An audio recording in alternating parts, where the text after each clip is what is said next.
একদিন একটা সেলসম্যান দিদি ফিনাইল, পাপড়, কিছু জিনিসপত্র নিয়ে পরে একটি ঘরের সামনে গেল। গিয়ে বলল, দেখুন না দেখুন না দাদা, অনেক ভালো ভালো জিনিসপত্র আছে, একটু দেখুন। ছেলেটি বলল, না না, লাগবে না জিনিসপত্র। বলল, দেখুন না, অনেক ভালো ভালো জিনিসপত্র আছে, একবার দেখুনই না। ছেলেটি তখন বিরক্ত সহকারে বলল, বলছি তো লাগবে না, যাও তো এখান থেকে। বলে, একটু জল পাওয়া যাবে? বলে, ওই দেখো কল, যাও ওখান থেকে গিয়ে জল খাও।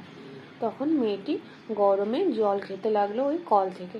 কিছুক্ষণ বাদে ছেলেটির মা এসে বলল, আরে বাবু, কে এসেছিল রে?